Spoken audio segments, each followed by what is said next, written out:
entering full-time teaching. Please join me in welcoming my colleague and our beloved professor, Professor David Oppenheimer.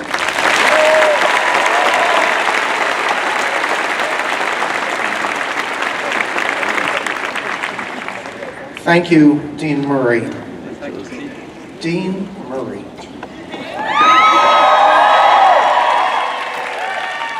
Don't you love the way that sounds? To the class of 2016, congratulations and thank you. To be selected as your speaker is the greatest honor that a graduating class can confer. And I'm thrilled to be given 10 minutes for a final review of civil procedure. And I'd like to talk about why Rule 14 on impleader is my favorite rule. But my family talked me out of it. Instead, I'd like to talk to your family and friends to tell them a little bit about you and how you've spent the last 3 years. Not all of how you've spent it. Or 2 for the transfer students, or 1 for the LLM students. And then I'd like to say a few words about your next 50 or 60 years. Bolt Hall's long history of public service and our obligation as lawyers to devote ourselves to the public good is at the heart of the years you've spent here and the years you will spend in the legal profession. For our JD students, nearly 300 of you arrived here in August of 2013, and you immediately started looking for opportunities to practice law, whether you had licenses or not. So over 200 of you volunteered to work in one of our student-initiated legal services programs. You represented refugees applying for asylum. You counseled workers about unemployment benefits and overtime wages and discrimination, working with the Employment Law Center and La Raza Centro Legal. You helped California Indian tribe prepare a claim protecting their treaty rights. You represented prisoners at parole hearings. You worked on behalf of immigrants. You worked to reduce child trafficking. You represented tenants in evictions. You counseled them on their legal rights. You represented consumers who've been taken advantage of by unfair practices. You did community education on environmental law, on civil rights law, on juvenile law, on immigration law. You represented children in a variety of juvenile rights matters. You helped veterans who'd been discharged from our nation's service under the Don't Ask, Don't Tell policy to revise their discharges to honorable. You counseled small businesses. You started 7 SLIPS projects, including the Berkeley Immigration Group, the Bolt Hall Organizing Collective, the Bolt Veteran Assistance Project, the East Bay Dreamer Clinic, the Juvenile Advocacy Project, the Wage Claims Clinic, and the Consumer Rights Workshop. In your second year, joined by those of you who came here as transfer students, nearly 50 of you agreed to take on the leadership of 24 of these projects. And overlapping 150 of you volunteered to work on one of our 13 law journals.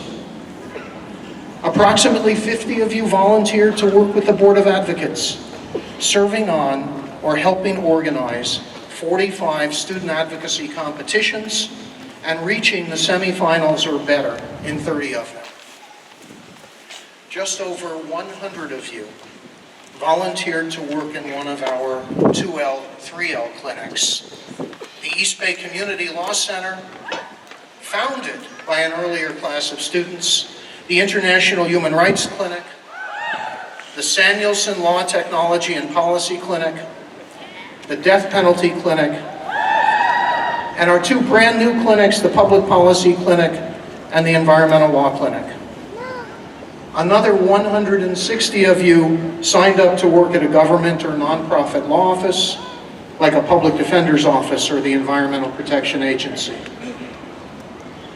You volunteered to direct and work with 54 student organizations, from the Women of Color Collective and the Coalition for Diversity and the Federalist Society to the... Come on. Give it up for the Federalist Society, too. And the First Generation Professionals Group. You served on 7 faculty committees, including the Faculty Appointments Committee and the Admissions Committee, where you reviewed hundreds of applications. As 2Ls and again as 3Ls and LLM students, scores of you helped to recruit admitted students, opening your homes to them and helping them understand what a special place this is. In November of your second year, when the grand jury in Ferguson refused to indict police officer Darren Wilson for the killing of Michael Brown,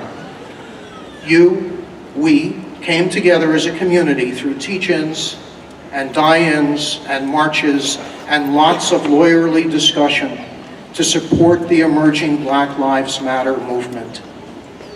And at Berkeley Law, Black Lives Matter.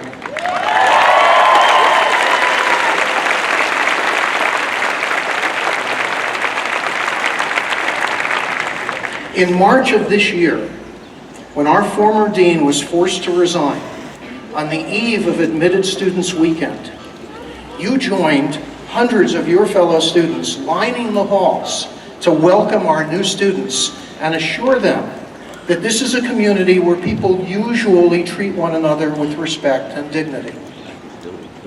And then, having done your part, no, more than your part, to help save the school in that crisis, you stood shoulder to shoulder with our staff to righteously demand that we confront the damage done by our hierarchies and change how we behave toward one another. In short, you were a model of the social engagement we expect of lawyers. You volunteered for every kind of civic good, using your growing legal skills to make the world a better and more just place. And you are just getting started.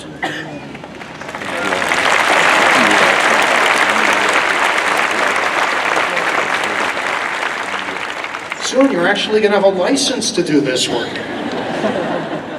Now, a lot of you, more than from any other top 10 law school, maybe more than from any other law school in the country, will be going directly into public service, social justice, legal jobs.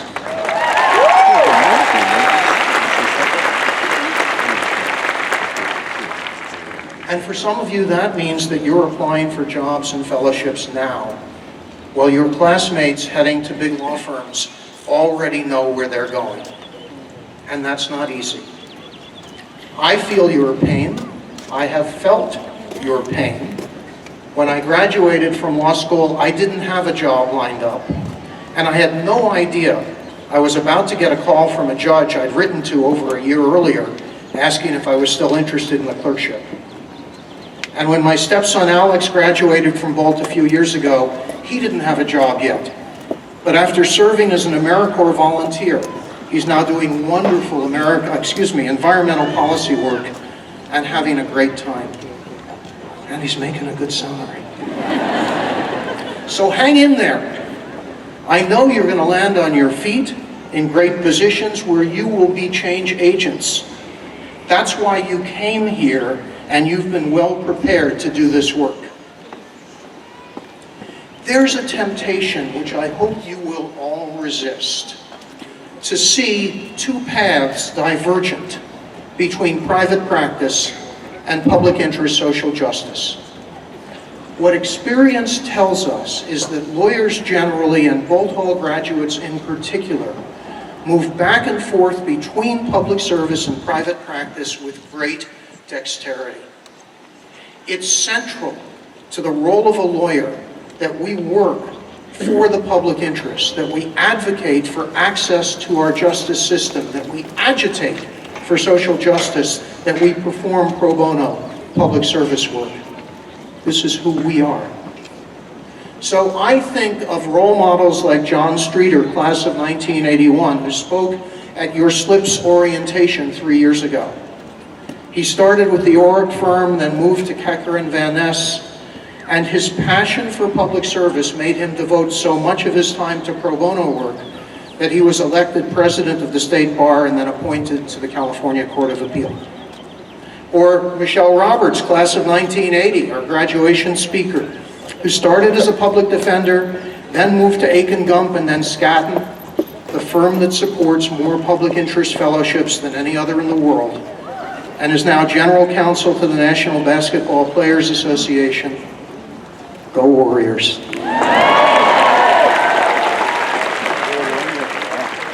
Or of Kathy Pugh, class of 1990, who went directly to Morrison and Foster, where she did so much pro bono work she got the firm to create the position of pro bono counsel, a position that, thanks to Kathy, now exists at nearly every large firm in the United States.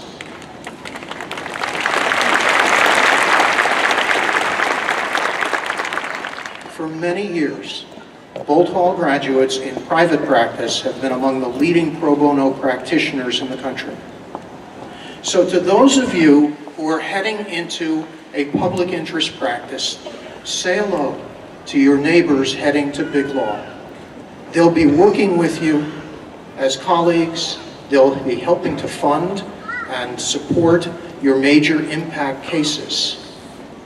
And to those of you heading into private practice, don't ever forget your responsibility to use your education and your license to practice law for the public good. This should be the beginning of a lifelong collaboration, because this is what you take with you that while many of our peer schools would have imposed on you a pro bono requirement, at Berkeley Law, we have a pro bono culture, and you are an essential part of that culture. So from the bottom of my heart, I congratulate you and I thank you.